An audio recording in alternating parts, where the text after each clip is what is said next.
Oh, that didn't last long. You coming back from death's door a changed man. Oh, everything changed after that. Mostly my attitude about settling for less than what I deserve. See, I used to do that. Not anymore. That's just the same old you in a shiny new package. You're just as selfish. Oh, you might call it selfish. I call it claiming what's rightfully mine. You see, Hayward probably thought he had all the time in the world. One second you're here, the next you're gone, just like that. I intend to use the most of my time from now on.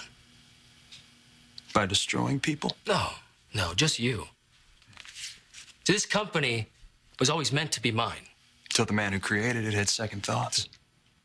My father had a lapse of judgment. Let's call him and see what he thinks about that. Well, that's the best idea I've heard all day. Let's call him.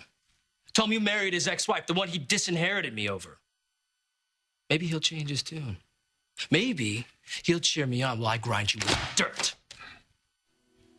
You know what? I was actually hoping that we could work together. No, you weren't. You were hoping to stick around long enough to lay some roots in my family company. And it would have worked if I wasn't busy trying to keep the peace at this home. Is that what you call what happened here? No, what I call it is in the past. I lost my wife, so I've got no more personal distractions. See, I can devote all my time into coming after you. And trust me when I say this, Scott, by the time I'm finished, you'll be begging me to get out. Yeah, and then what, JR? They throw you a big parade, or is this more for an audience of one? Because once you're back on top, you think Annie will want you.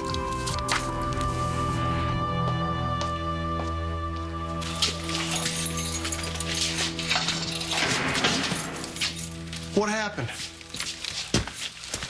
He's under arrest. For what? Tell you what I'm gonna do. I'm gonna let your baby mama explain. She's got some time on her hands. Cell's not ready yet.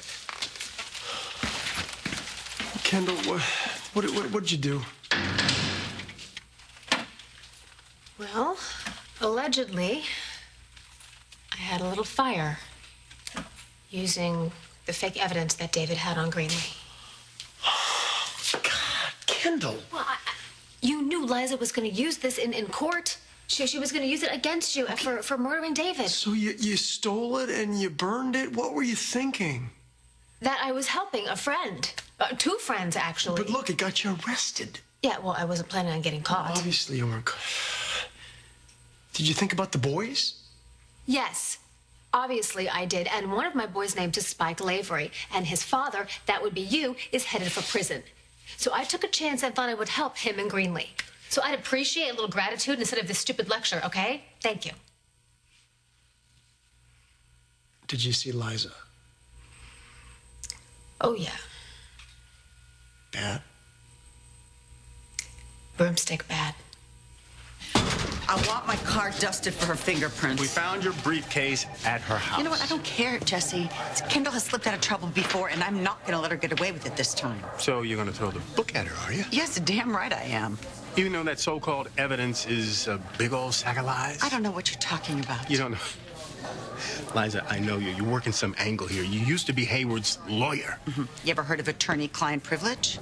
Ever heard of dead client? That's irrelevant. Like hell it is. Hayward cooked up some fake evidence to make it look like Greenlee sabotaged Erica's plane. Then he gave that evidence to you. And you were planning to use that evidence even though you knew it was fake.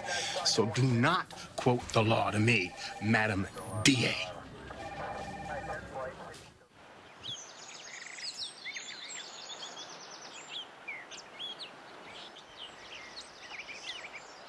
I would have thought you'd be rushing to Ryan's side by now.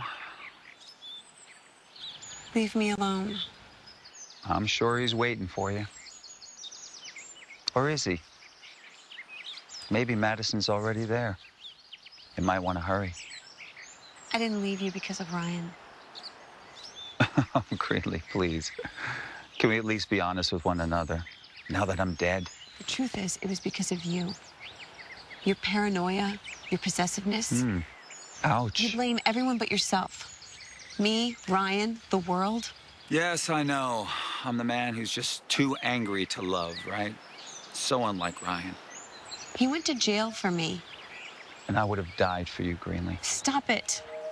Oh, I'm sorry. Did I upset you again? Well, then I guess you can imagine how I must have felt. Loving you as intensely as I did, yet knowing that you were just waiting for Ryan to open his arms to you again. I'm sorry that it ended this way. I'm sorry you're dead. Good. So then I guess it won't be too much to ask that you think of me every once in a while.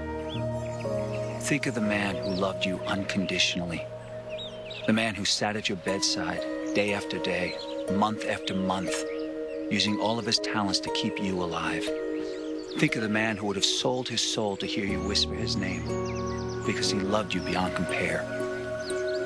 And then ask yourself, will you ever have a man who loves you like that again?